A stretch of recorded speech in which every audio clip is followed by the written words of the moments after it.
He's the deal lawyer, and he's the certified coach.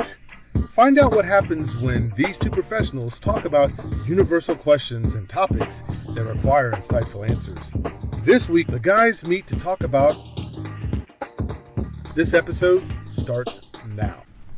Good morning. Good morning, everyone. Happy New Year. Happy New Year. Happy New Year.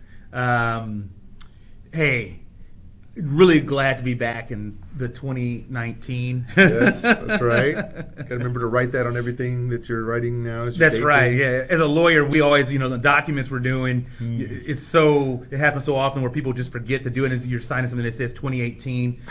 Remember, everybody, change your documents to 2019. Good morning, Vicki. Thank you for joining us. That's right. Good morning, Vicki. Yeah, and so if some of you haven't seen this before, this is Ask a Deal Lawyer and Executive Coach, and this is our Series 2, as PJ has pointed out to me. We're into Season 2. Season 2. 1. This is the premiere episode for this year. That's right. Absolutely. I'm Steve Bolden, Dallas lawyer here. PJ Dunn. That's right. The behavioral scientist and coach for the executives here in Dallas. That's right. And we're trying to go beyond just Dallas. Whoever's watching from all over, thank you for joining us. And what we want to do today, I'm thinking, PJ, is, the beginning of the year, what do people talk about? Oh, those resolutions. Yeah, they do. And, the question is, do they work? Does it make any sense to have a resolution and try to change your life, be new you, new year, all that stuff or whatever? Yeah, because it seems silly, right? Like all the rest of the year you couldn't have changed at all. But now all of a sudden, because the calendar's about to flip, now you think you have the willpower to either just change things because of a date, or can you, or how long do people hold to it? So one thing that we do know, Steve, is that usually it's about 8% of people that actually stick to their resolutions. 8%. 8%. Okay, that's a dream crusher. No, but the deal is somebody is actually doing it. Yes. So that 8%, how do we increase the likelihood of someone achieving their New Year resolutions? And we're presuming they're good resolutions, by the way. That's exactly right. And so it might be fun to talk about what people think are the top 5 resolutions that people make every year, because it's not new resolutions necessarily. Yeah. It's the same ones over and over again. You're just trying to repeat or redo it for the next year. Yeah. So if you had to guess, Steve, which one do you think is the number one resolution people make every year? Well, of course, it would probably be weight loss, right? Oh, yeah. That's actually number 2. That's number 2. Okay. Well, I know we're doing Family Feud. Number 2. Well, I just know the ones I see on Facebook and on social media is always like, I'm going to cut these people out of my life. Oh, good morning. Thank you, Dwayne. Thank you for joining us. I'm getting a new crew and all that kind of stuff. Anyway, but the number one thing, if it's not losing weight, I don't know, making more money? You're it. Bing, bing, bing, bing. Number 1. It's a financial goal of some sort. Yeah. I want to make more money. And so what do you think rounds out the rest of that top 5 in terms of resolutions? Let's see. Losing weight, financial goal, buy like a new car or a house, a new job. So we'll go with the newness of something. The pleasure aspect of it is number 3.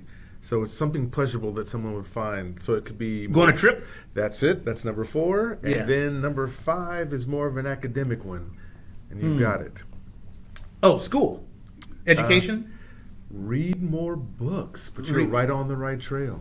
Wow. So every year, these are in your top 5. They may move up or move down, but usually the number one thing is... Is that in your top 5, if you're listening now? Yeah, what do you guys think? You agree with that or whatever? I'm pretty sure someone... Well, okay, so then we have those goals. That's the top 5 and everything.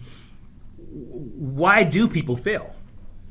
Well, let's get into that. I love this. So the first thing is the goal reasonable? Right? So if all of a sudden you get excited because you've watched a bunch of exercise videos and you think you're going to drop 100 pounds, by August, that's a little unrealistic. You might lose the 100 pounds, but by August, maybe not, depending on what your habits have already been. So the first part of why people fail is because of unrealistic goals. That's the first one. Okay. Well, okay, unrealistic goals, that's number one. But hell, if you get to August, I mean, that's pretty impressive. You know. Good morning, Miss Manning. That's my teacher from high school. Wow, good Happy morning, New Miss Year. Okay. Well, so then we need to set more realistic goals. That's what you're saying, right? Right, because Yeah. sometimes people just get excited. But why not dream big? You should dream big, but here's the key, and we're going to talk more about that. Dreaming big is great, but you don't get big dreams in one big leap. You get them in small steps. It's the reverse of a death by 1,000 cuts. It's success by 1,000 small, tiny steps. Oh, there's some kind of proverb on that and everything. There's got to be something like that. So then I guess we need to, your goal to be more successful is breaking it down, making it, Yes. incremental kind of thing.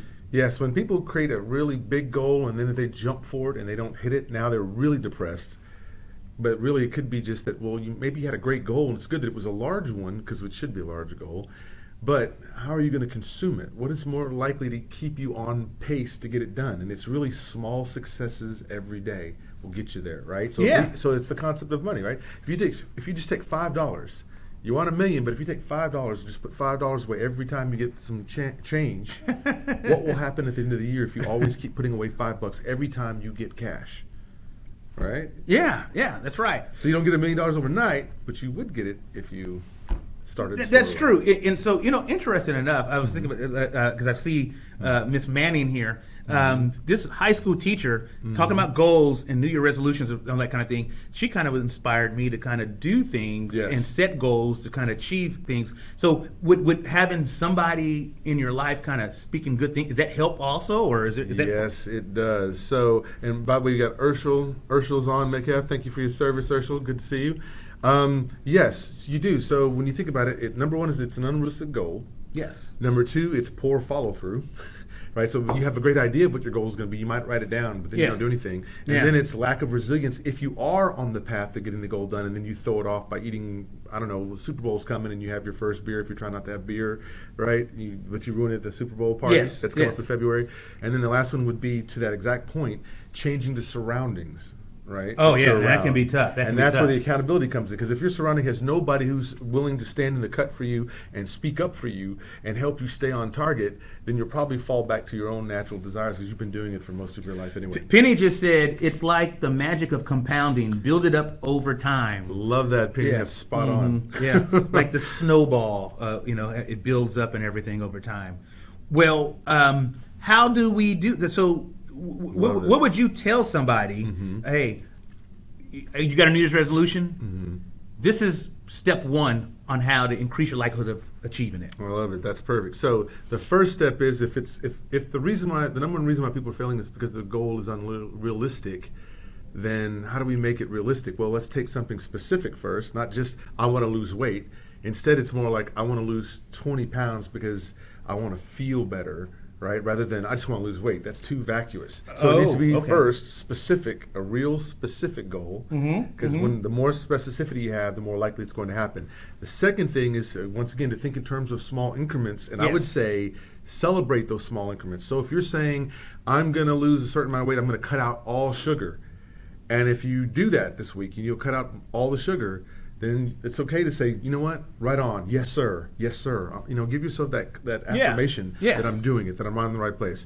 Then you also need to be prepared for setbacks, because setbacks are going to come. So let's say you've been doing well, not eating sugar, but now the Super Bowl party comes, and there's a lot of cakes and cakes set up shaped like footballs and cupcakes and all this stuff. Well, now you're getting details, right? Has this happened before? Yes, it has. But you got to be prepared to know that how am I going to behave when I'm in a situation where there won't be very many outs? And if I do fall back, will I just quit altogether? Yes. Or will I just see it as just a simple setback and jump back on the horse? Then you got to realize, I would say after that the whole process is about failure and then recovery. Right? Because if you could do it right, you would have already done it before now. So you have to expect that there will be some amount of failures, but those failures are going to lead to the recoveries. And what's the recovery?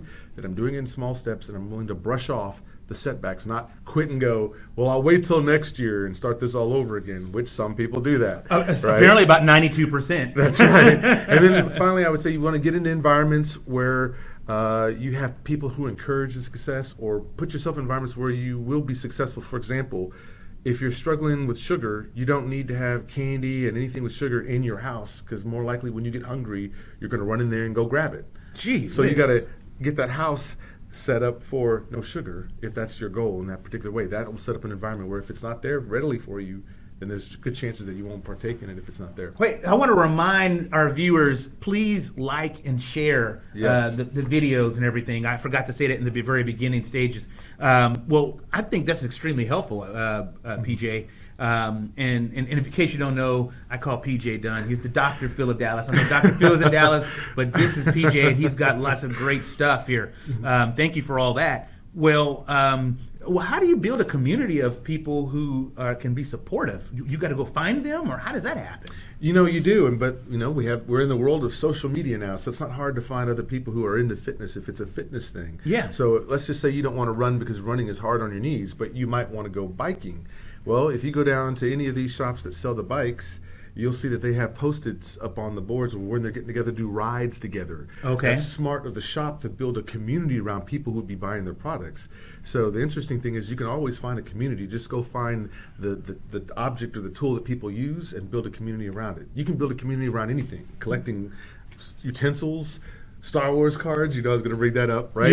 Yeah. People who like to sit around and read Proverbs, right? You can always find a community. It's pretty easy. You just got to go know where these people would look for something like that. So if you want to get into fitness, well, where are people going to be about fitness? They're going to be either at gyms or weight loss centers, or they're going to places like Run On to get new shoes for the running, or to buy the bikes inside places like Sun and Ski and the other places that sell bikes. Well, so how important is it for someone to have a reason why they want to achieve this goal, like having a purpose behind it? Is that important? That is extremely important, Counselor, and I'm glad you brought that up. Yeah, so the whole thing is, when you think about it, it's the concept of the 3 Ps, right? Passion will always get you started, but perseverance will keep you in the game.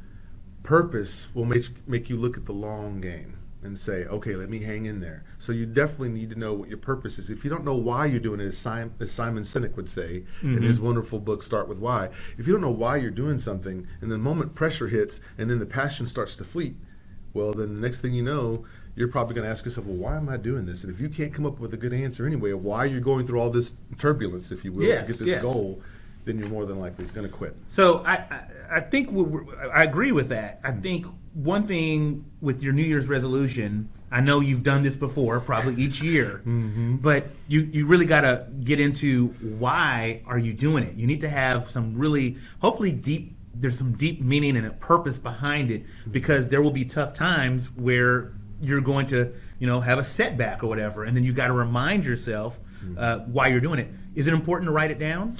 I think it is. I think for some people it is. I think for some folks it's going to be better for you to get into action, because if you sit there and write things down, some of you will use that as an opportunity to procrastinate and write other things down, and then you end up writing this nice long journal entry you never got out there and got it done. So for some people, you should write it down. Others, you're about task and orientation of doing things, so just get up. You tell yourself, because I'm about to get up and walk out the house, therefore I will stretch my knees, stretch my legs like I would if I was about to run, which gets your mind thinking about running if you're a runner. Well, and a couple of our viewers I saw mentioning losing weight. That's sort of kind of common in everything. So if we could just focus in on that. Okay? Because since we've seen some feedback a little bit. Okay. What do you think would kind of be one of the best ways of going about doing that? So it starts with the phraseology in the beginning. So when you say losing weight, if it's losing weight, that's probably not anything fun that anybody wants to do. Yeah. But if you say it in terms of I want to get fit, that's different. Okay. That says something different to your brain. So if you're going to get fit, well, how would I get fit? I need to do things that would help my fitness. And that's something as simple as walking. So maybe you take the elevators every day to certain parts to get back to your apartment, or maybe here at the job.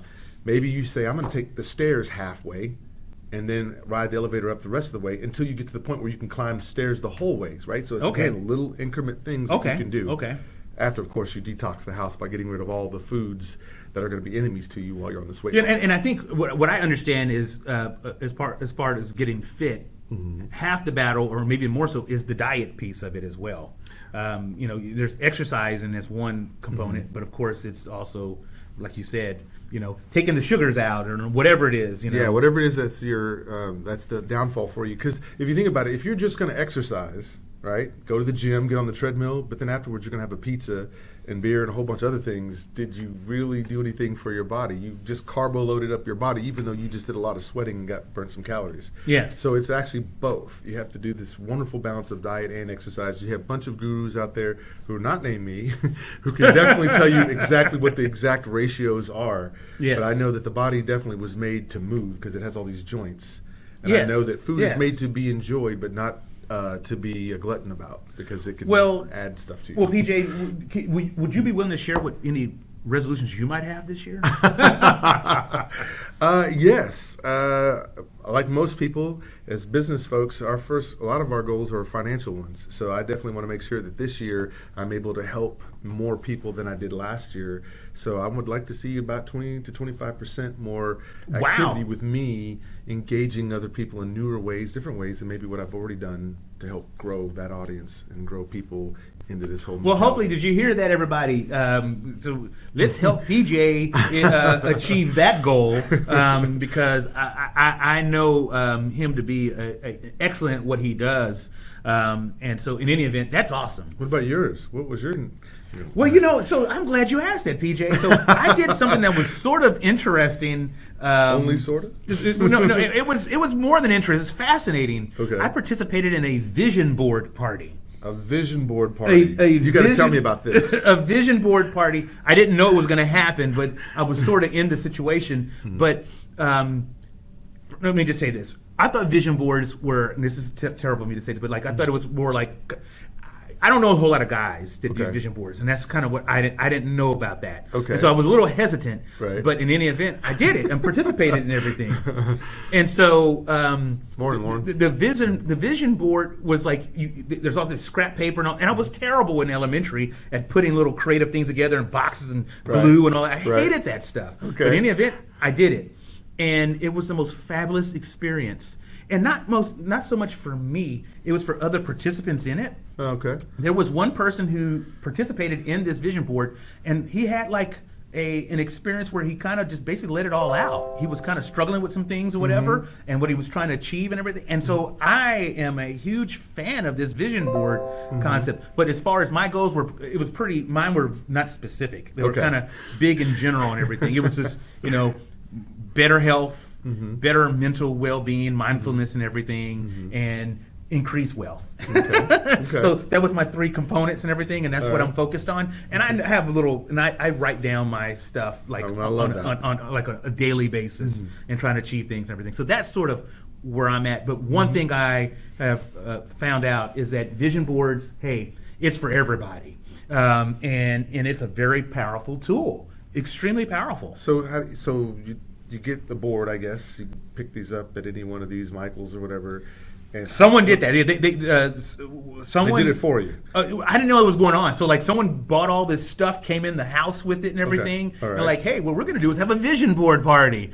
And I'm like, okay. and then everybody's now working on their vision board and putting stuff together and everything. And then the most important part of it is then everybody had to explain what their vision board meant.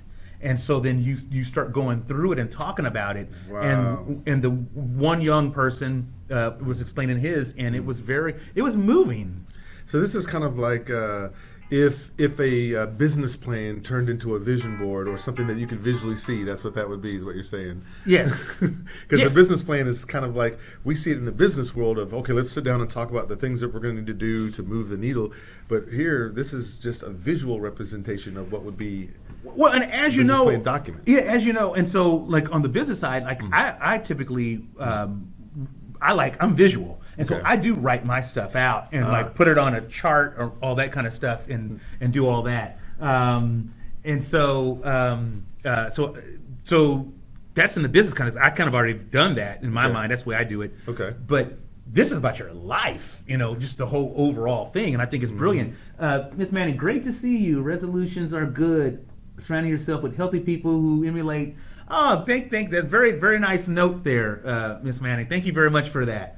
See, and that, you know what? I love this. This is really good. So I'm wondering about the audience while you guys are watching this. what kind of resolutions are you making? Go ahead and put that in here, and we'll kind of speak to that as well. But Yes. so this whole thing, how long did it take? It was just It took about an hour and a half. An hour It and took a about half. an hour and a half. It did, and it was, again, I had these preconceived notions of what it was going to be like or whatever. Shattered. I am a huge fan of the vision board. As a matter of fact, I might need to. Yeah, I am a huge fan of it, especially as Ms. Amanda was talking about having good people around you and who are being very serious. I didn't take it as serious as I should have in the very beginning stages, Okay. but others did, and it turned into a spiritual moment. how many people were there? About 10 people. So 10 people sat in the room. We're all scattered And you had around. these boards up.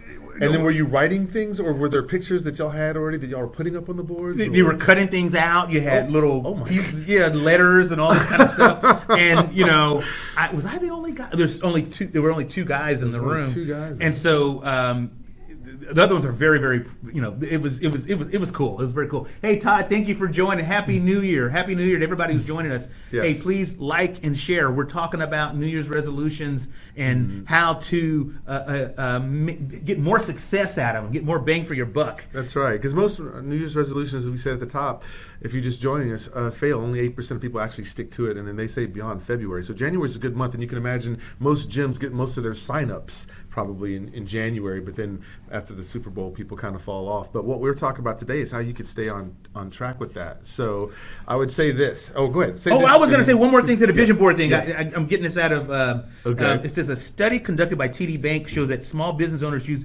visualization, pictures, and idea boards to meet their entrepreneurial goals. In the study, TD Bank surveyed more than 1,100 people and 500 small business owners that just listen to their visualization practices. Yes. The survey found that people who imagine their financial and business goals are more confident they will achieve them than people who don't. And those who create a vision board that relate to their goals are almost twice as confident they'll achieve them than those who don't visualize their goals in some way. 67% of those surveyed believe that pictures of their goals will improve the odds they will achieve them. Okay. So it gives you just more confidence in what you're doing and everything. Oh, and then Dwayna, she says, I don't really have any resolutions. I'm setting up some goals. That's why I stayed to see. Oh, so Dwayna, I think it's real important. Listen to PJ over here. That I think it makes sense to have goals and resolutions and everything. I don't think there's anything wrong with it. I would encourage it. Would you say so? Yeah, I think what people are struggling with the resolutions is because it's tied around just a particular date. When really, to be honest, you don't have to wait to the beginning of a year to start something.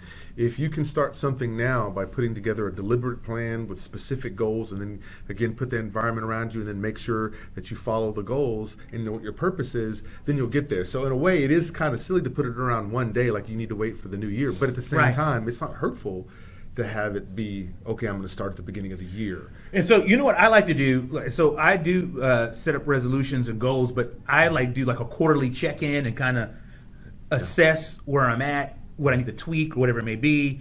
And with my phone, I have notes. I have so many things written down in there, and I go back to it from time to time to look where things are, modify, change it, and everything. And so it's not necessarily specifically tied into the New Year resolution. It's just kind of goals that I keep, and I'm constantly trying to improve upon and everything. Yeah, I think that's key. And so I think there's two things I'd like to mention on that as well. So in terms of goals, think of it this way, in terms of the way the brain works. If you're going to write out a goal, you need to also think about, this is superbly important, you have to think about what is the reward of getting it, right? Because in your brain goes to the pleasure center and says, well, the thing I'm most likely to do is the thing that gives me pleasure. So if you set a goal and there's no reward to it, the brain isn't going to want to do it. It's just going to see it as something else that's a problem. So for example, the alcoholic. Why does the alcoholic have a hard time breaking the alcohol addiction? Wow. Because the reward is, this will make me forget my pain. See, alcohol is a depressant, and usually people that overdrink are having some sort of bout with depression on some level. Okay. And so they think, well, if I drink, this will make my pain go away. Well, see, the reason why they have a hard time getting out of it is the brain already knows, hey, this will make me feel good and make me forget about the things that I'm worrying about all the time. Yes. So it's hard to not do something that has a reward attached to it. So if you create a goal and there is no reward, if you don't think about how you will feel if you reach that goal, then your brain doesn't have any motivation to want to get there. And so that's back to kind of visualization as well and everything. You have to envision something at the end Yes. where you're going to be, you're going to like who you are. That's you're going to right. get pleasure out of it. You're going to be able to get into a suit that you couldn't get into before, or wear Yes. some clothing you couldn't get into before. You'll feel proud, you'll feel accomplished because it's something that you said you were going to do and you actually followed through. There's many reasons why you will feel happy after the end of it. But if you don't focus on what that end game is, then it's just you just doing something. Okay. You heard that, y'all. Yes. So we've got to visualize for sure. Again, thank you for joining us. Like and share. We're talking about New Year resolutions. Are they worth doing? Can and you keep then them? how to achieve them, or whatever. I want to go back to this writing down Yes. goals and everything. And so this is from Mary Morrissey of the HuffPost.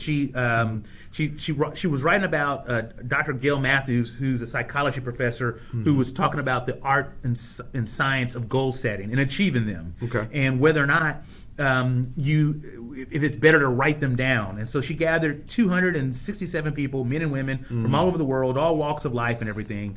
And she divided them into groups, and she had them write down their goals and dreams. And she discovered that those who wrote down their dreams and goals on a regular basis achieved those desires at a significantly higher level than those who did not.